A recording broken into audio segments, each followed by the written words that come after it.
Clase número 5. Entonces, habíamos definido en la clase anterior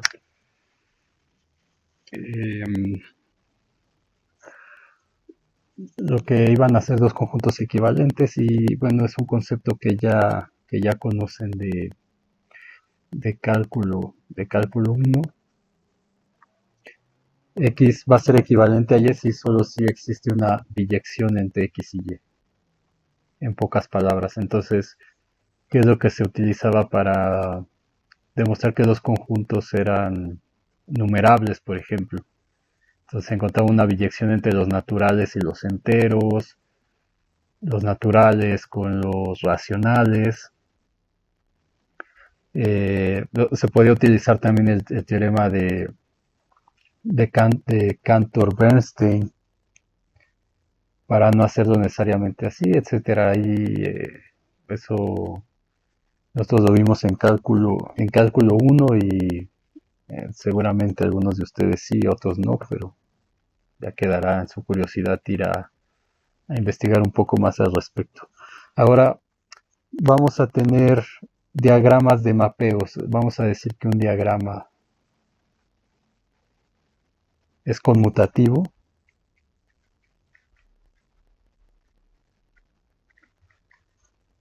si cualquier mm,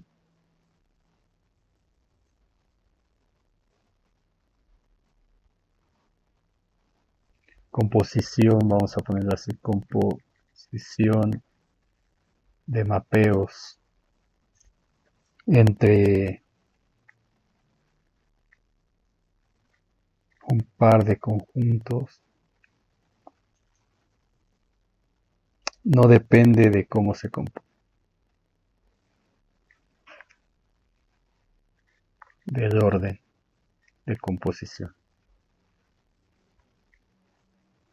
Entonces, por ejemplo, vamos a ver, digamos, tenemos el f que va de y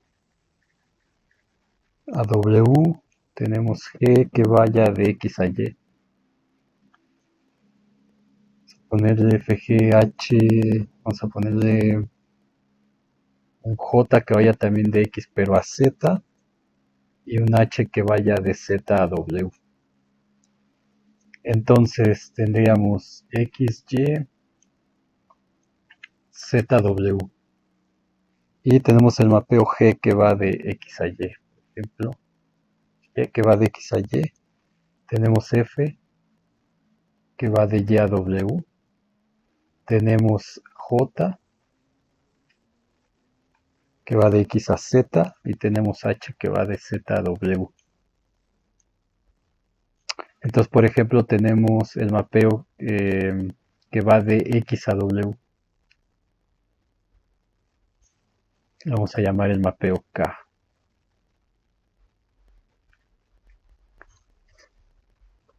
Entonces, no importa si vamos en esta dirección de X a W por este lado, X a Y con G, luego Y a W con F. Entonces K, digamos, lo podemos escribir como G compuesta con F. G compuesta con F nos va a dar el conjunto que va de X a W. Y es lo mismo que si lo hacemos del otro lado. Es decir, componer G con, perdón, J con H. Entonces vamos a tener que K es lo mismo que ir de J compuesta con H. Entonces en este caso, como no importa qué orden sigamos, este diagrama decimos que es un diagrama conmutativo. Entonces, esto de aquí lo que nos dice es que F compuesta con G es lo mismo que este. Perdón, aquí lo puse mal.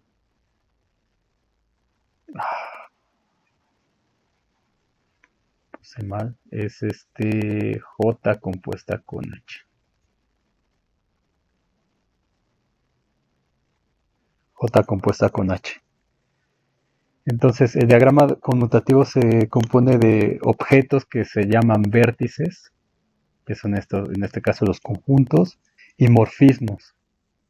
Esos morfismos van a ser estas flechitas, o en este caso mapeos, que es mapeo G, F, H, etcétera, tal que todas las rutas directas en el diagrama, con los mismos puntos iniciales, el mismo comienzo, conducen al mismo resultado por composición. Entonces, lo mismo va a aplicar con el Y, por ejemplo.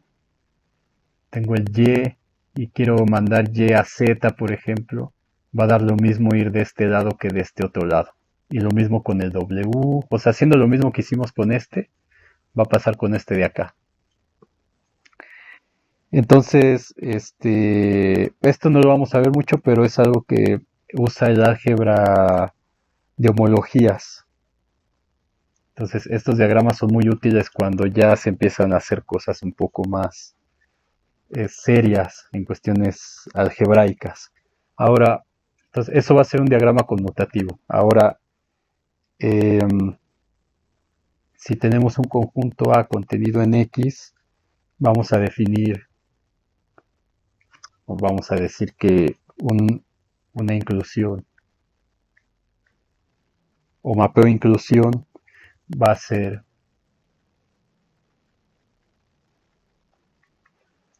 a ser denotado por esta I chiquita y va a ser un mapeo que va de A al conjunto X, definido por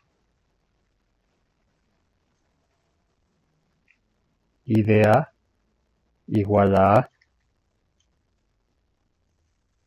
para A que pertenece a A.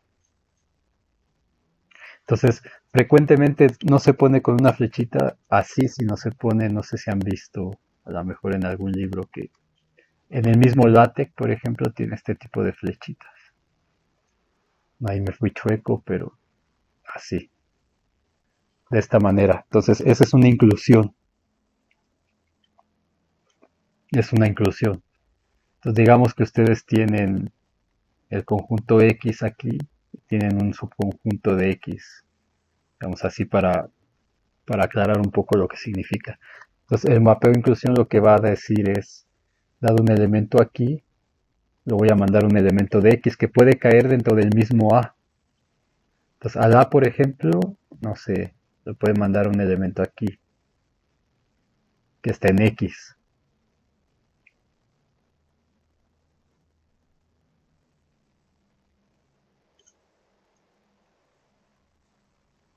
No, perdón, lo manda, así como lo tenemos aquí, este A lo manda al mismo A. Entonces, este A que está en A lo manda al mismo A. Entonces, justamente el mapeo identidad es un caso especial de un mapeo inclusión. Entonces, el mapeo identidad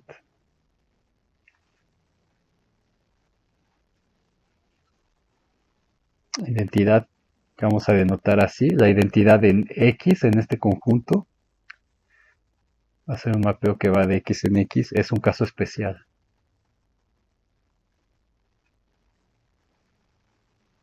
de la inclusión. O de un mapeo de inclusión para el cual A es igual a X, porque X es un conjunto de sí mismo, ¿no es cierto? Entonces cumple con esta definición de aquí. Vamos a ponerla así. Muy bien. Eso es en cuanto a esta terminología. Mm,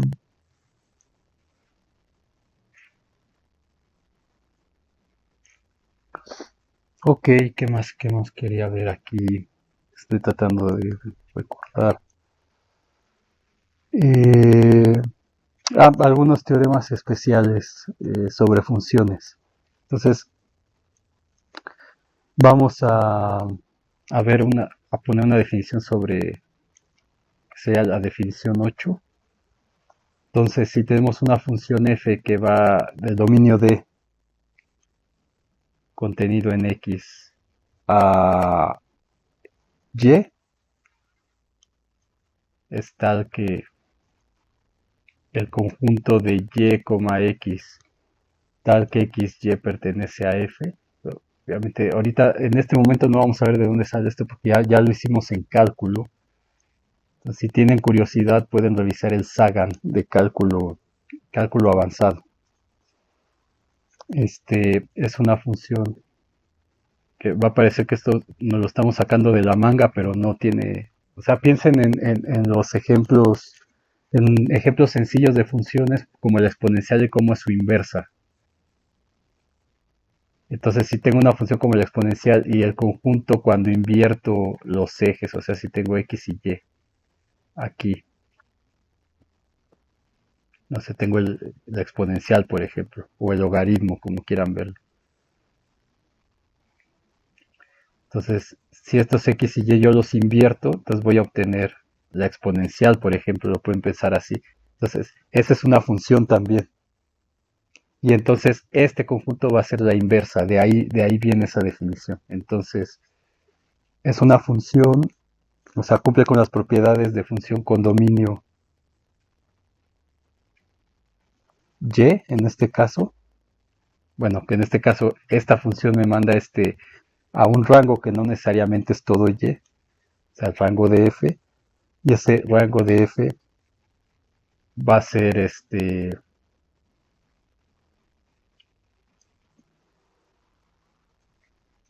el dominio de la nueva función, digamos. Entonces, justamente a esto le vamos a llamar f a la menos 1 y va a ser el conjunto de yx tales que x, y pertenece a f y y pertenece a la imagen de f. Entonces, esta cosa de aquí va a ser la inversa. La función inversa de f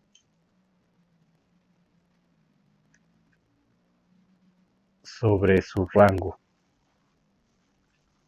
Y decimos que f es invertible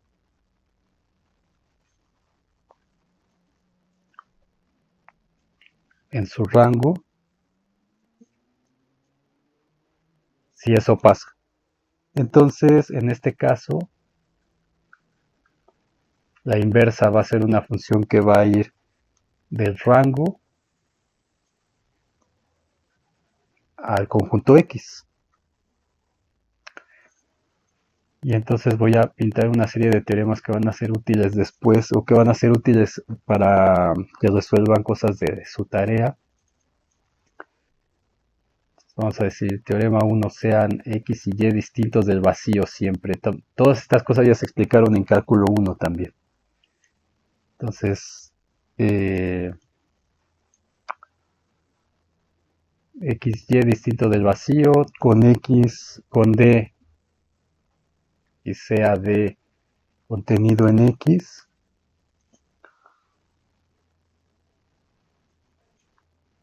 Tal que D evidentemente es distinto del vacío, que ya lo estamos pidiendo aquí.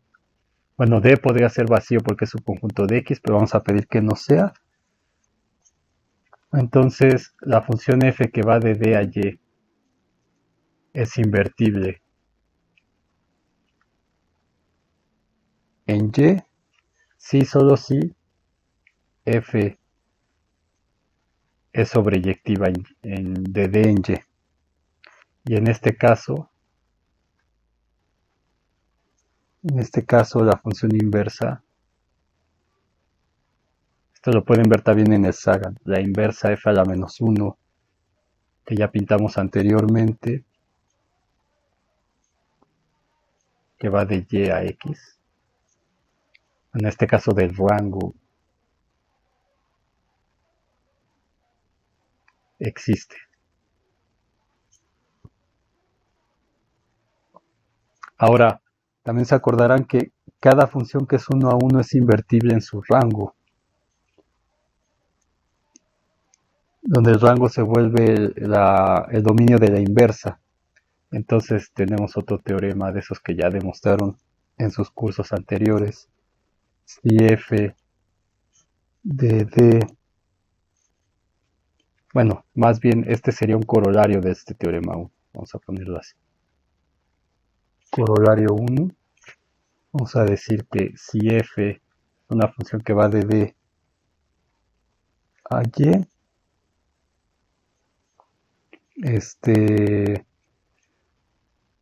siempre se me olvida, con D contenido en X, es 1 a 1. Si es 1 a 1, entonces f es invertible en su rango.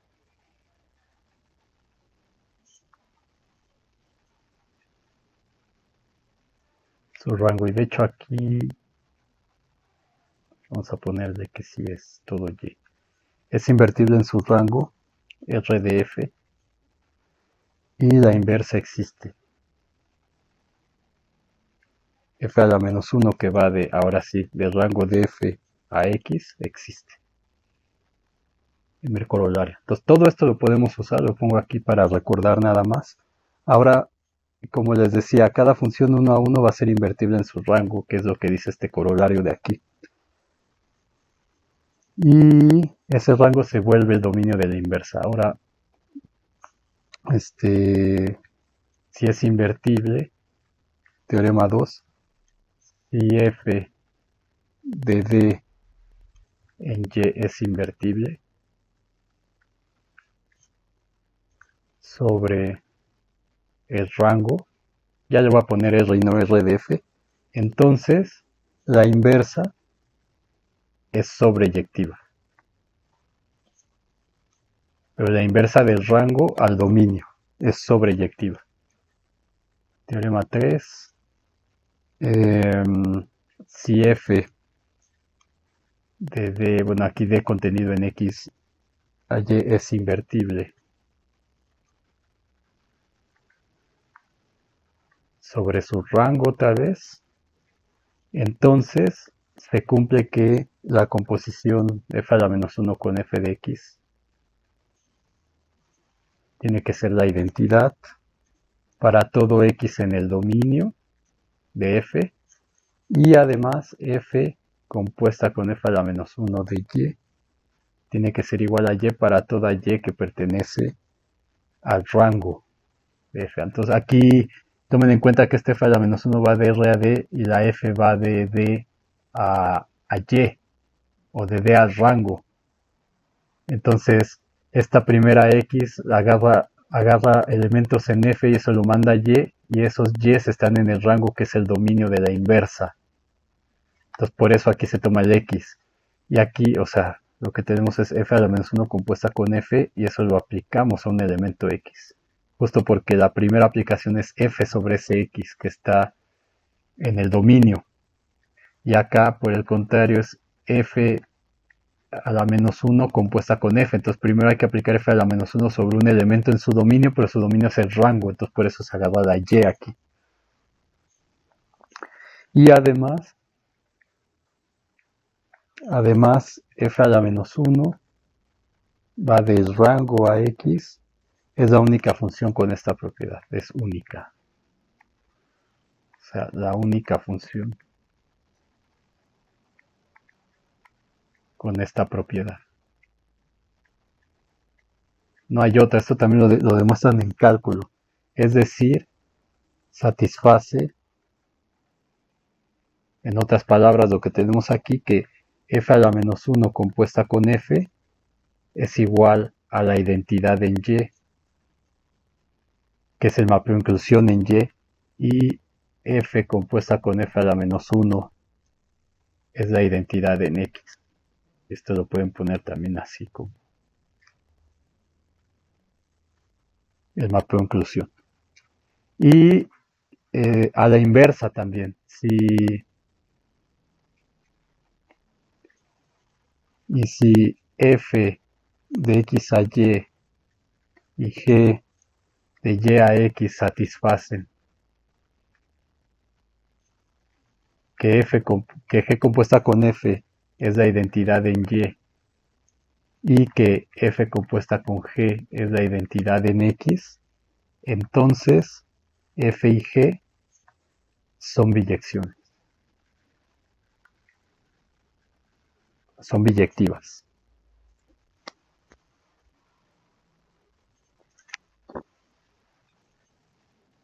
Entonces la prueba de esto no la voy a hacer, pero este, sí, no lo voy a hacer porque esto ya es algo que deben saber y está en el Sagan. Simplemente es para acordarse y poder usar estas cosas cuando tengan que demostrar algo en la tarea o cosas que vamos a ver en la teoría también en algún momento. Entonces vamos a ver un ejemplo. Un ejemplo, yo creo que con esto acabamos esta parte. Esta parte, no sé, ahorita voy a pensar si vemos lo de los grupos especiales o mejor después. Por ejemplo, si f es una función que va de los reales a cero infinito, tal que f de x es igual a e a la x. Entonces, esta es una función, es biyectiva. Entonces, se puede demostrar que, no lo voy a hacer, f es función biyectiva. Es decir, demostrar que esta es una función, que es 1 a 1 y que es sobreyectiva también. Entonces, como es biyectiva, eso implica que existe la inversa, que es f a la menos 1 que va de 0 a infinito por los teoremas a r. Entonces, como dice aquí, si f es invertible, si solo si f es biyectiva. Entonces, en este caso, si demuestro que es biyectiva, eso quiere decir que esta inversa existe, como dice el teorema 1.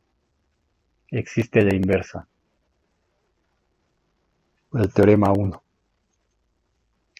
Entonces, tal que, y ya sabemos que la inversa es el logaritmo. Entonces, es f a la menos 1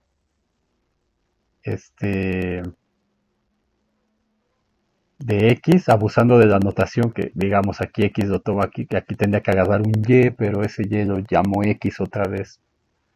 Es el logaritmo natural de x. O sea, estrictamente hablando sería a la menos 1 de y es igual a logaritmo natural de y.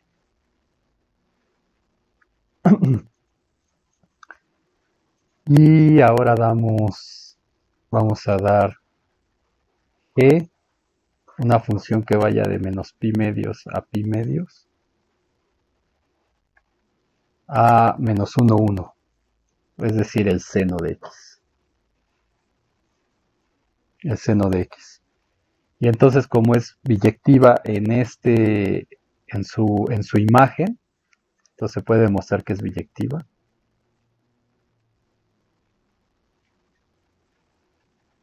Entonces, de nuevo, por el teorema 1, existe la inversa, que vamos a llamar g a la menos 1, que va de menos 1, 1 a menos pi medios, pi medios. Y eso va a estar definido por la inversa, es decir, g a la menos 1 de x igual a seno a la menos 1 de x.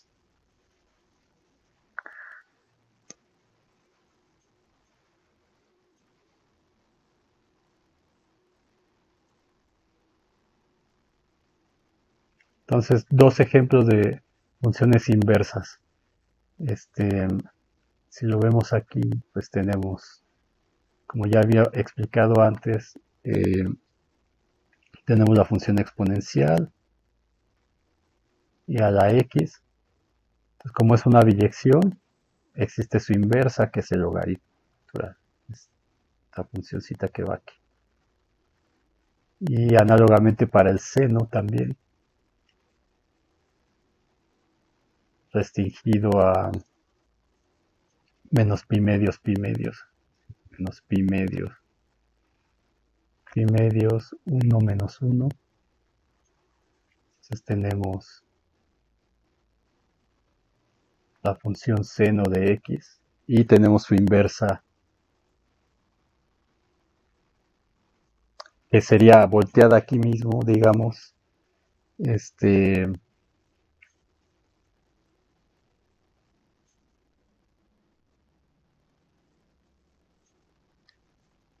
bueno, no la voy a pintar sobre la,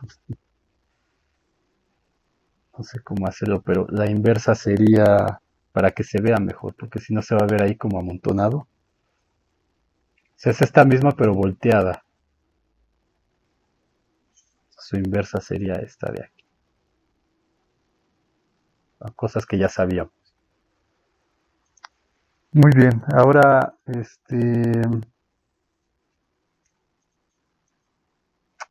ahora si suponemos que, o sea, tenemos los conjuntos X y Y. Entonces, si a estos conjuntos les metemos estructuras algebraicas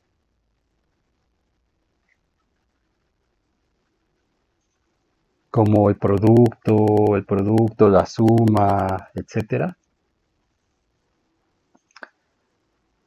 entonces, si f, o sea, si tengo una función f que va de x a y, donde no sé, tiene como estructura algebraica la suma, por ejemplo. Entonces, si esta cosa preserva esa estructura,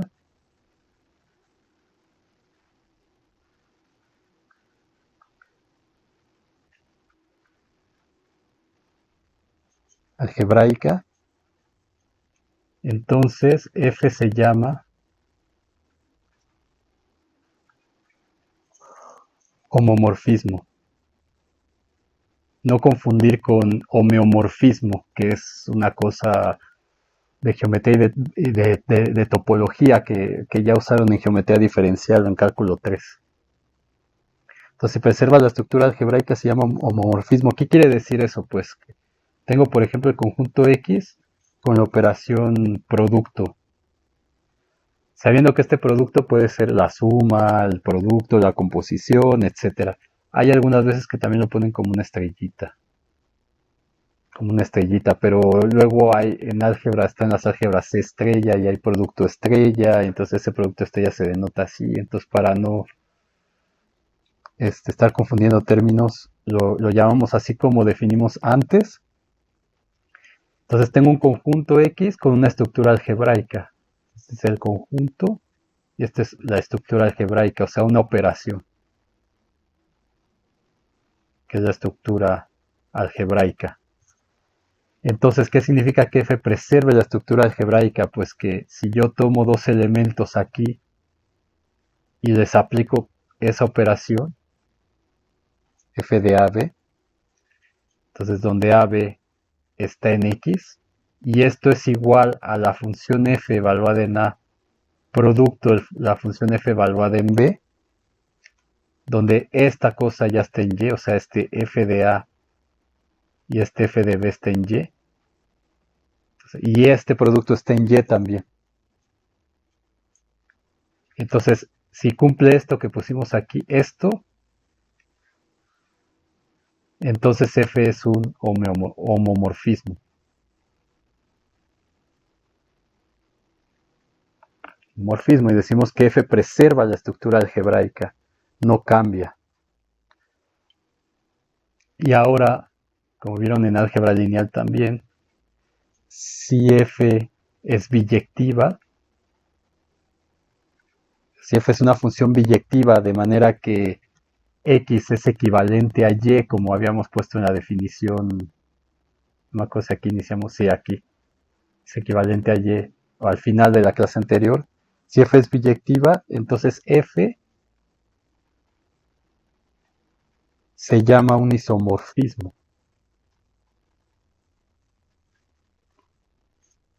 Un isomorfismo. Y decimos que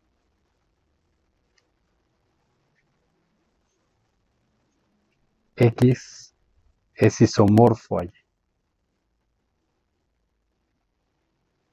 que tiene la misma forma, y eso lo denotamos así.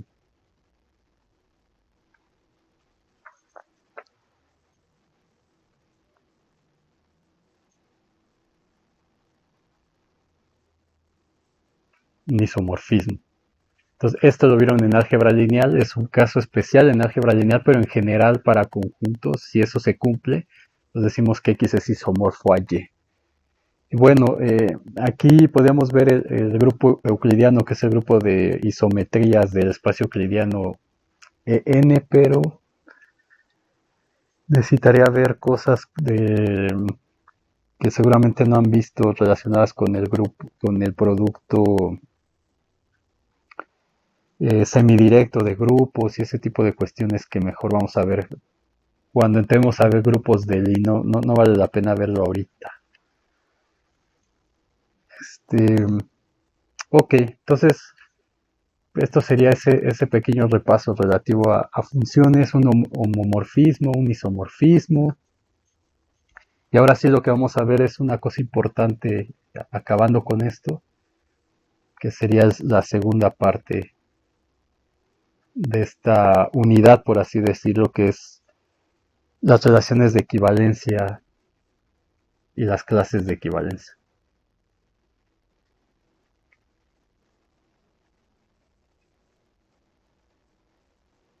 Y vamos a ver cómo aplicar esto a la geometría o a la topología.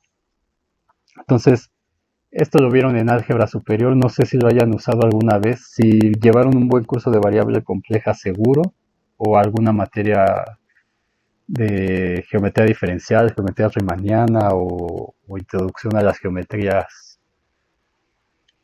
no euclidianas o introducción a la geometría avanzada con Ana Irene, me parece que es, no sé si todavía la de ella, pero yo la llevé en su momento ahí con ella. Y ahí se empiezan a ver este tipo de cuestiones. Si no, para eso es esta primera parte, o esta clase 5 y probablemente la clase 6. Eh, Aunque esto no está relacionado directamente con los mapeos, es buena idea definirlo ahora para poder usarlo después. Entonces, um, ok, vamos a ir definiendo algunas cosas. Definición 1. Vamos a decir que dados los conjuntos, dados conjuntos X, Y que no sean vacío, entonces el producto cartesiano X cruz Y va a ser el conjunto de parejas ordenadas X, Y, tales que X esté en X y Y que esté Y. Creo que esto ya lo había definido anteriormente.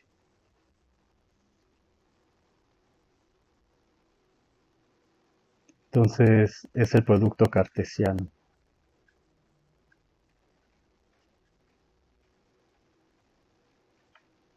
de X con Y. Y sus elementos se llaman pares ordenados.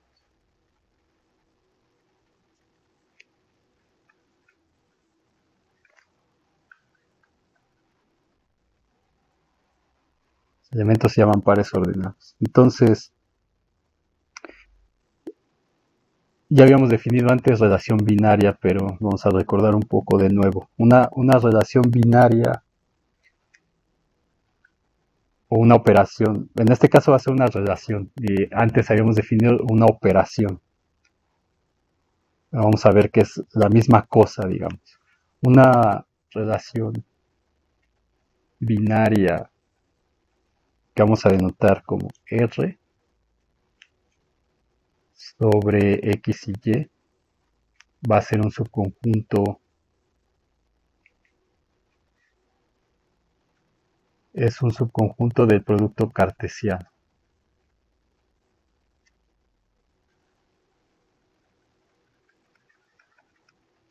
Es decir, una relación binaria va a ser un subconjunto de X cruz Y. Entonces, una función en particular es una relación, como ya sabemos, ¿no? Entonces, X es el dominio y Y es el codominio de la relación. Entonces, como en las funciones es el dominio. Creo que sí lo vi, no me acuerdo. Codominio. Y entonces, cuando decimos X, Y está en R, esto se lee como X está relacionado con Y.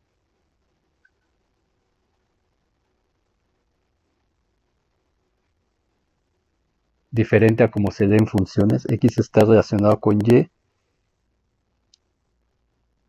y se denota como, o sea, esto se equivale en notación a poner X, R con Y. Entonces, X está relacionado con Y, es poner este par ordenado aquí también.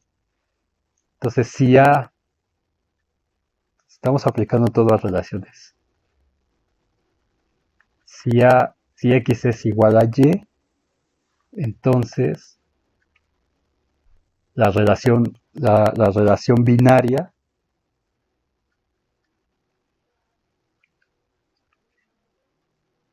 R se llama una relación homogénea.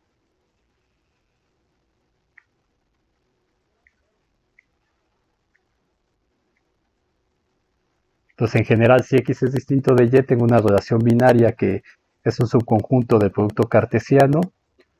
Y en el caso particular de que los conjuntos sean el mismo, por ejemplo R2, entonces esa relación se va a llamar una relación homogénea eh, o endorrelación también le llaman. Pero vamos a dejarlo así, relación homogénea. Y eso enfatiza el hecho de que X y Y, o sea, cuando digan relación binaria, eso va a enfatizar el hecho de que X es distinto de Y. También le llaman relación heterogénea. Entonces, relación binaria, y aquí le pueden poner, que pueden verlo en otro libro con ese otro nombre. Relación heterogénea. Heterogénea. Son solo nombres. Entonces, en una relación binaria, el orden de los elementos es importante. Entonces, observación. En R, el orden importa. Como ya sabemos, por ser el producto cartesiano. Entonces, si X es distinto de Y, entonces Y relacionado con X puede ser falso, independientemente de que X esté relacionado con Y. Entonces, por ejemplo, 3 divide a 9.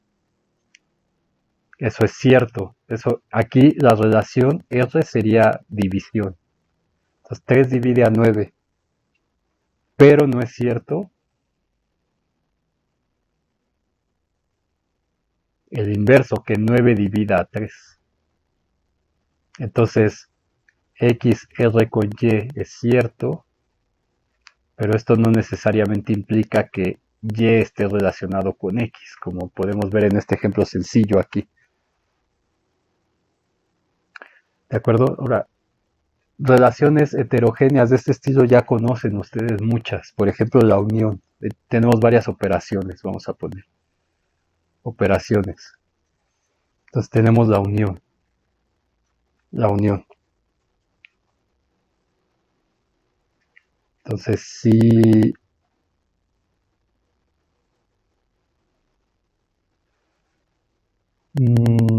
vamos a poner si R y S son relaciones binarias.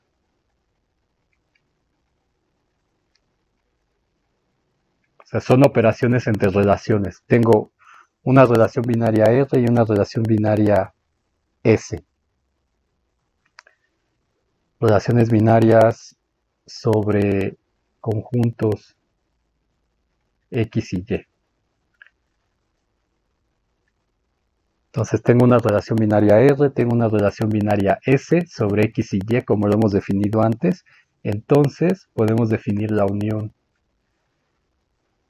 como R unión S igual al conjunto de X, Y, tal que X está relacionado con Y, o X está relacionado con Y a través de R o S. Entonces, esta es la unión relación.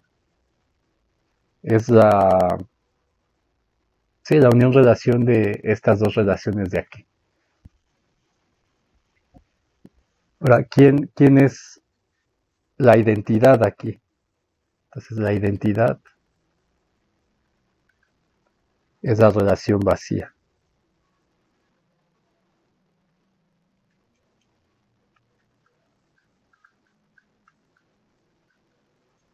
O sea, por ejemplo, cuando tienen el menor igual, Entonces, este menor igual es la unión de este y de este otro. Entonces, esta es una relación también.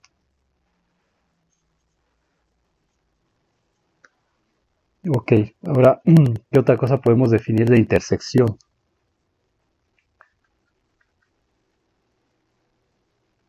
Intersección entre dos relaciones. Va a ser R intersección con S, va a ser el conjunto de X, Y, tales que X está relacionado con Y a través de R y X está relacionado con Y a través de S. Entonces, esta es la relación intersección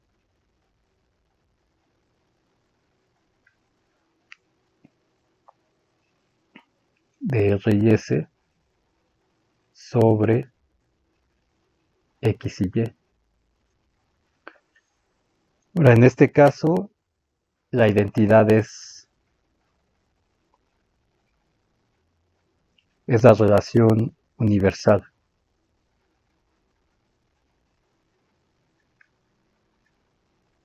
La relación universal.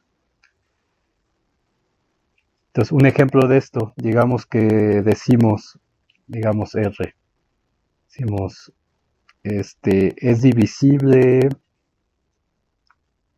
por 6, por ejemplo. Entonces,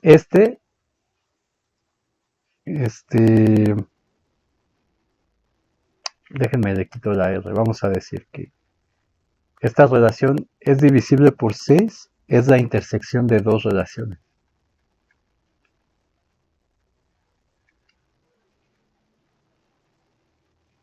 ¿Cuáles son esas dos relaciones? Ah, pues es divisible por 3 y es divisible por 2.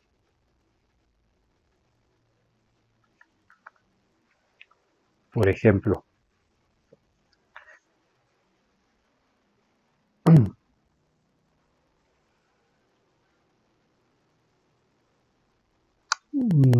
muy bien. Entonces tenemos dos relaciones aquí y la intersección de estas dos, es ser divisible por 6. Ok. ¿Qué más? Bueno, tenemos operaciones como los conjuntos, tenemos este, la transposición o el converso, que es RT. Entonces esto va a ser simplemente YX tal que X está relacionado con Y. De esa manera, este,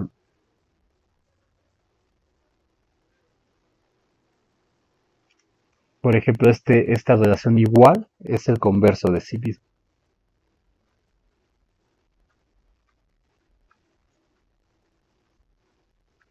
Por la propiedad reflexiva, por ejemplo.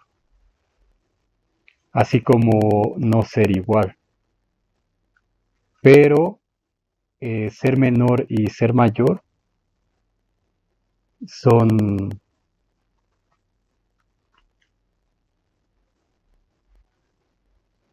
sus conversos son el complemento de eso, digamos, ¿no? Que sería este menor igual y mayor igual, por ejemplo. Y ahora se puede demostrar que una relación binaria, eso lo hicieron en álgebra superior, es igual a su transpuesta si solo si es simétrica. Entonces, todo este tipo de cosas, vayan a su libro de álgebra superior, no sé, Cárdenas o el que hayan utilizado, y ahí vienen todos estos teoremas sobre relaciones de equivalencia. Aquí dije mal, no es el complemento, es la transpuesta de esos conversos, perdón. Ahora sí, el complemento también sería otra. Complemento, este, pues en relaciones lo vamos a definir así con la línea abajo o con el C chiquito como se hace en teoría de conjuntos. Entonces el complemento de R va a ser el conjunto de X, Y, tales que no X está relacionado con Y.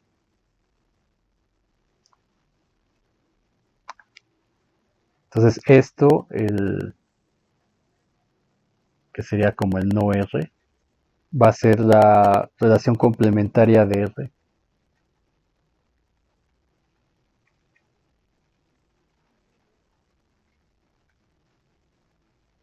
La relación la complementaria de R sobre X y Y.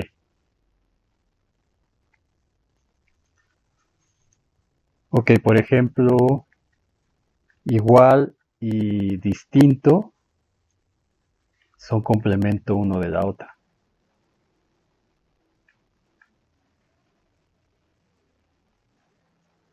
De otro, así como también, por ejemplo, estar contenido propiamente y no estar contenido propiamente, o este inverso, contenido propiamente con no contenido propiamente, no contiene, perdón. También otras complementarias sería el pertenece y no pertenece, por ejemplo. El complemento de esta ahora sí sería el mayor igual, o el complemento del mayor sería el menor igual. O sea,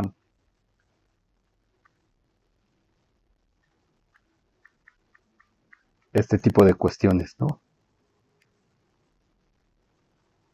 Así digamos, bueno, esta línea confunde aquí, pero es el complemento del mayor igual, pues sería menor igual, o el complemento de este sería mayor igual, etcétera.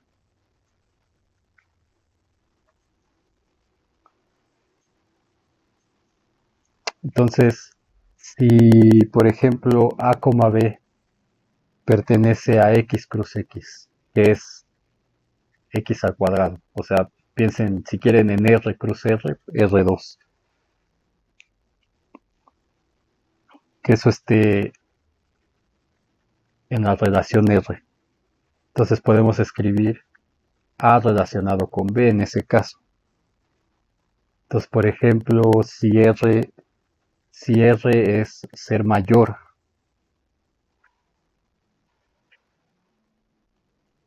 entonces esta cosa es un subconjunto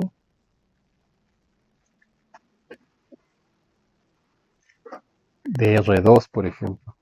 Y entonces, si A, B pertenece a ser mayor, eso significa que A es mayor que B. Entonces, un poco ahí, un poco abstracto esto, pero les recomiendo que lean esa parte de relaciones de equivalencia, la parte algebraica. Entonces, después de ver todo esto, recordarán que empezaron a ver otra cosa que se llaman las clases de equivalencia. Y a lo mejor no le vieron el sentido ahí, pero aquí es lo que les voy a intentar mostrar, no hoy, porque ya casi quedan 10 minutos, pero cuando empecemos a aplicar esto a la geometría. Entonces, por ejemplo, con las geodésicas, que son las trayectorias sobre una superficie que minimizan, al menos localmente, la distancia entre dos puntos en esa superficie, ¿no? Entonces ya saben que la distancia más corta entre dos puntos en una superficie curva no es la línea recta. Entonces se demuestra que la distancia más corta es una geodésica. De hecho, eso lo pueden ver desde el cálculo de variaciones, al menos localmente. Entonces se usan relaciones de equivalencia precisamente para construir nuevos objetos geométricos. Esa va a ser, esa va a ser la utilidad de las clases de equivalencia, de las relaciones de equivalencia. Entonces, este, Se usan relaciones de equivalencia para construir nuevos objetos geométricos de otros objetos que ya conocemos, de manera que esos nuevos objetos preserven propiedades importantes de los originales. Entonces, por ejemplo, vamos a definir después qué es un vector tangente a una variedad. Pues va a ser una clase de equivalencia de curvas que tienen a ese vector como vector tangente. ¿Ven? Entonces, por eso es importante esta parte de aquí. Entonces vamos con la siguiente definición. Definición 2. En un conjunto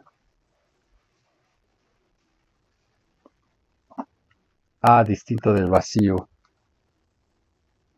tenemos, primero hay que definir qué es una relación de equivalencia antes de una clase de equivalencia. Tenemos una relación de equivalencia.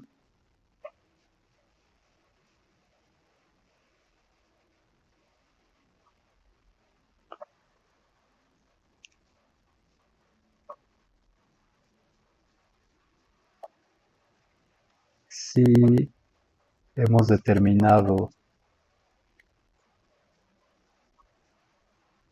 una relación R entre sus elementos,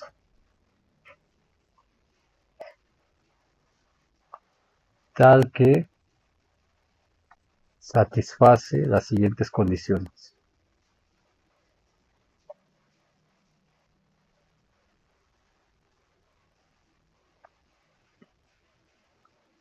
Entonces, número 1 tiene que ser reflexiva.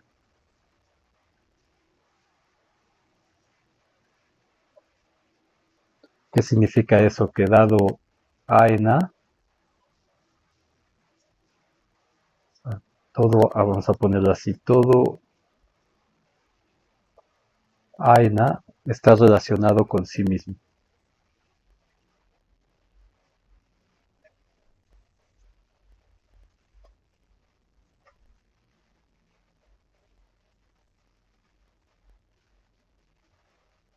Es decir, A está relacionado con A. Número 2, simetría.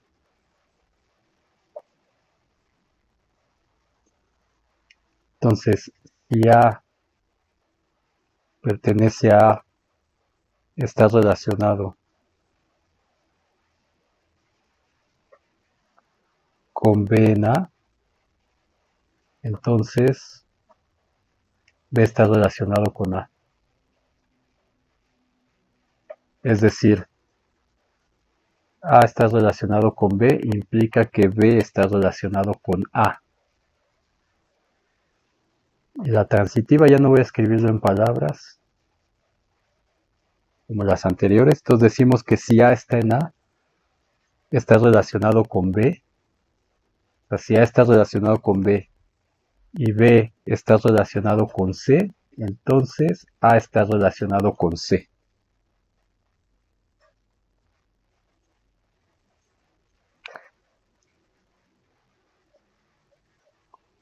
¿De acuerdo? Entonces, una relación de equivalencia que conocen es la igualdad, por ejemplo, cuando dicen A igual a B. Entonces, saben que A es igual a A, saben que si A es igual a B, entonces B es igual a A, y también saben que si A es igual a B y B es igual a C, entonces A es igual a C. Entonces, esta igualdad es justamente una relación de equivalencia. Una relación de equivalencia.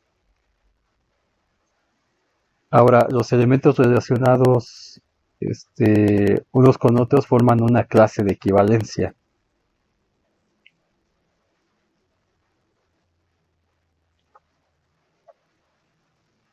Entonces, vamos a definir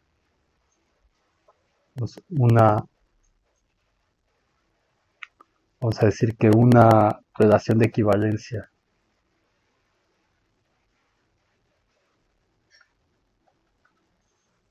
equivalencia en el conjunto A induce una partición en A en dos clases disjuntas. Entonces R se va a volver una relación de equivalencia, es decir, A está relacionado con A, número 2. Si A está relacionado con B, entonces B está relacionado con A. Y número 3, si A está relacionado con B y B está relacionado con C, entonces A está relacionado con C.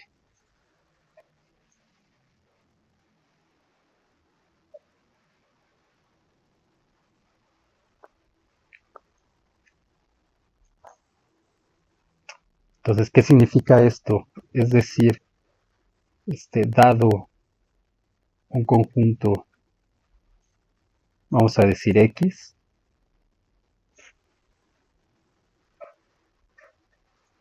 y una relación de equivalencia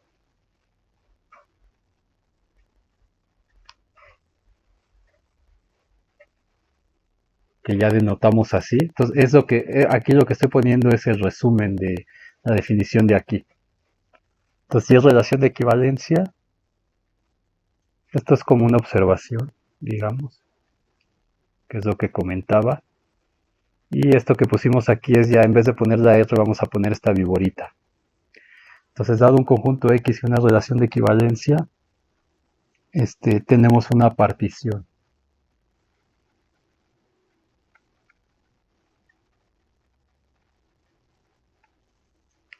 De X. ¿Qué es lo que hace la clase de equivalencia? La clase de equivalencia lo que hace es partir el conjunto X en clases disjuntas.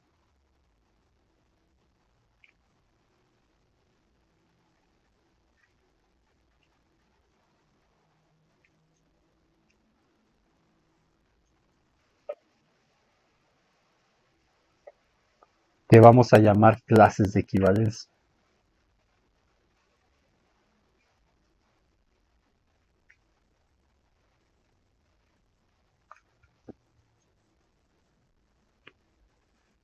¿Ok? Entonces tenemos un conjunto X y si ese conjunto tiene una relación de equivalencia, entonces esa clase de equivalencia va a partir ese conjunto en clases de equivalencia disjuntas. No necesariamente dos, muchas más pueden haber. Entonces esa partición la va a inducir esta clase de equivalencia que está, esa relación de equivalencia que estamos dando. Y estas cositas disjuntas de aquí van a ser las relaciones de equivalencia justamente. Las clases de equivalencia, perdón. La relación de equivalencia induce una partición y cada elemento de esa partición es una clase de equivalencia. Entonces, una clase de equivalencia que vamos a denotar así, vamos a ponerle una clase de equivalencia que vamos a denotar así, está hecha de todos los elementos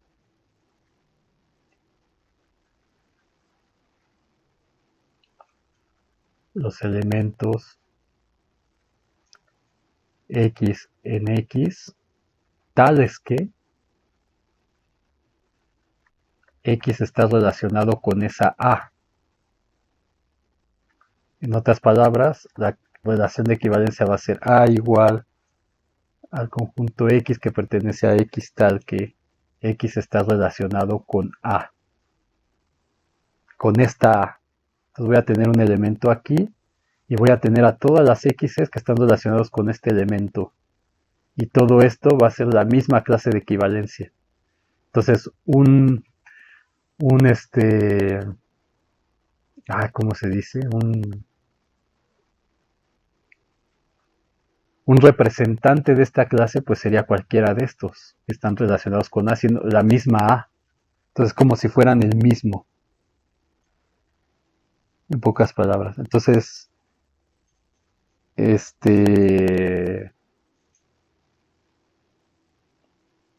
un minuto, un ejemplo. Bueno, menos de un minuto, pues si me paso dos, tres, no importa. Un ejemplo rápido. Ordinario. Entonces, por ejemplo, los días de los meses de 31 días.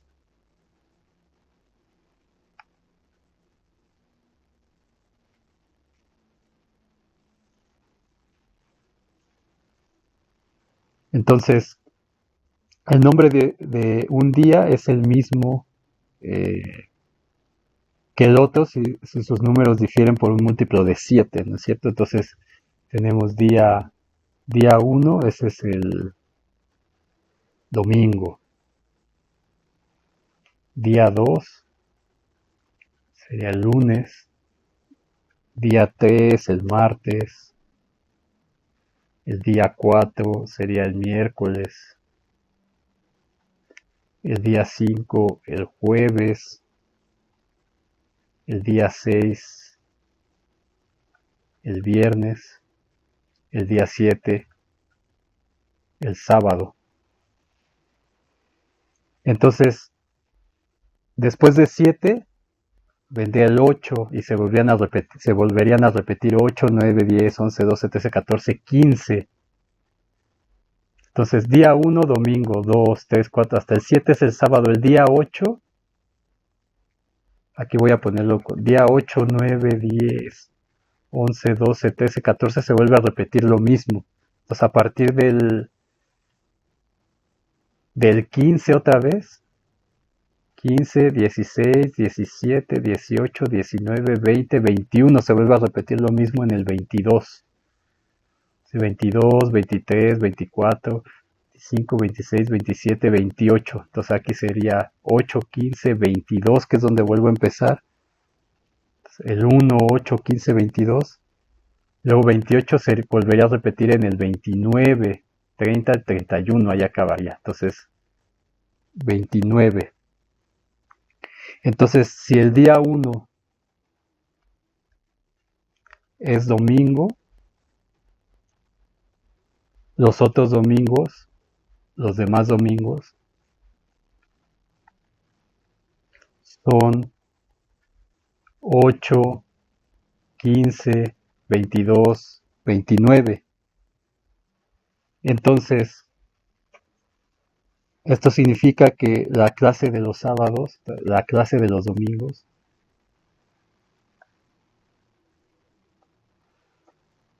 este, son las siguientes. Si decimos que X es los días del mes, que hemos puesto como domingo, lunes, etcétera, al sábado. Entonces, la clase de equivalencia de los domingos,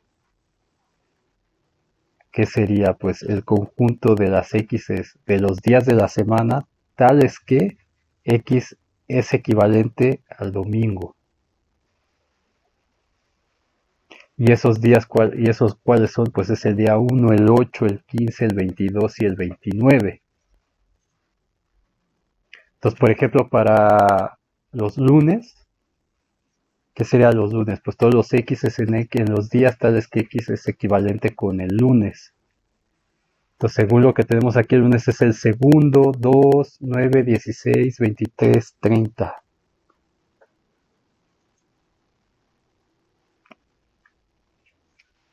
2, 9, 16, que era 23, 30. Y entonces podemos ver que justamente, y lo mismo para la del martes, para la del miércoles, etcétera, tenemos esa clase de equivalencia. Entonces, el mes es nuestro conjunto X y ese mes lo estamos partiendo en 7 clases.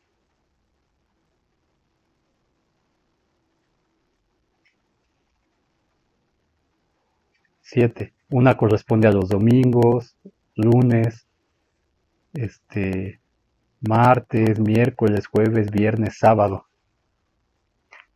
Y cada una es disjunta con la otra. Aquí podemos ver en este ejemplo que los domingos, las clases de los domingos intersección con los lunes, pues no hay ninguno que se parezca.